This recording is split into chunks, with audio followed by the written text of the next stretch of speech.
எனக்கு பிரியமானவர்களே, என்னால் முடியல என்று நீங்கள் கலங்கி கொண்டு இருப்பீங்க. தைரியமாக இந்த பிஸ்னஸை நீ ஆரம்பி, நான் உன்னை உயர்த்துவேன். எபிலிட்டி எனக்கு இல்லையே என்று ஒருவேளை நீங்கள் சொல்லலாம். அல்லது இந்த காரியத்தில் நான் தோல்வி உற்று போயிட்டேன், மீண்டுமாக நான் பிரயாசப்படணுமா அப்படின்னு இருதயத்தில் நீங்கள் ஏங்கி கொண்டு இருப்பீங்க.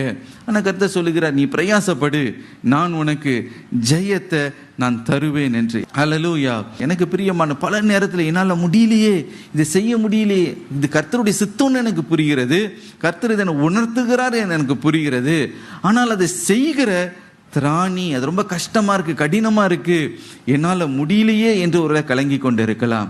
நான் கர்த்தர் இன்றைக்கு உங்களை பார்த்து சொல்லுகிறார், என்னுடைய சித்தத்தை நான் உனக்கு வெளிப்படுத்தினேன், நான் அதை செயல்படுத்தி கீழ்ப்படிந்து அதை செயல்படுத்தத்தக்கதான வல்லமையையும் நான் உனக்கு கட்டளையிடுவேன். ஹல்லேலூயா.